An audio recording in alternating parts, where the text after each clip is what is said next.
why guessing Will's and Kate's new baby's name will be way easier than you think. The Duke and Duchess of Cambridge will be adding to their family with a third child in 2018, and there's already plenty of buzz about what name they will choose for the new addition. Will the couple once again opt for a traditional name like George or Charlotte? Or could we see a Prince Westeros or Princess Hermione joining the royal ranks? The short answer is that they would never go for a wacky name because they can't. Although there is nothing strictly forbidding them from choosing certain names, it's an accepted rule that when it comes to the offspring of senior royal family members, names will be chosen from a very small pool of options.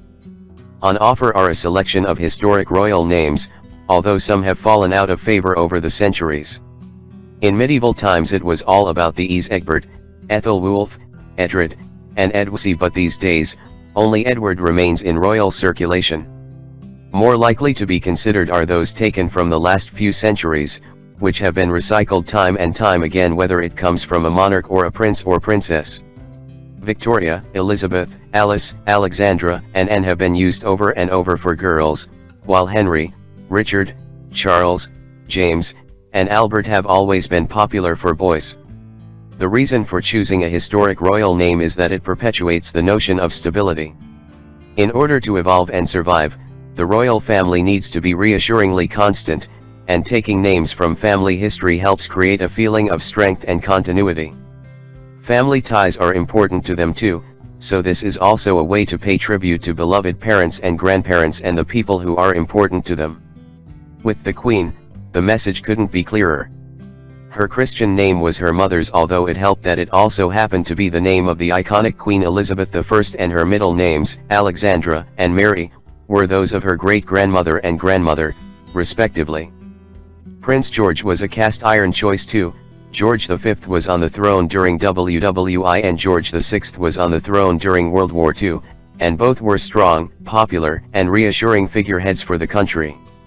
Charlotte is a name which has popped up a few times for British princesses and is also likely to have been chosen as a respectful nod to Prince Charles.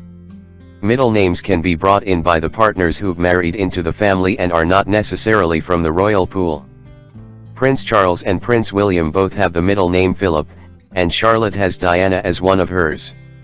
Middle names are also the place where more left-field choices can be added in, so one of William's is the slightly more unusual Louis, which was selected by Charles, as it was the name of his beloved godfather, Lord Louis Mountbatten, who was killed by an IRA bomb in 1979.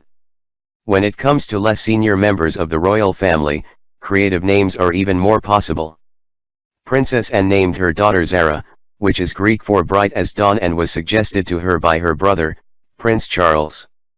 Zara named her daughter Mia, and her brother Peter's daughters are Savannah and Isla, all likely to have been chosen purely because their parents liked the name rather than for any reason relating to duty or history, although their middle names paid respects to their mothers and grandmothers, with the multiple appearances of Anne and Elizabeth.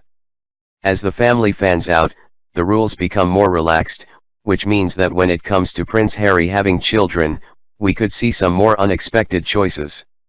As for William and Kate, the less traditional names will need to be reserved for their pets Hello, Lupo the dog and Marvin the hamster.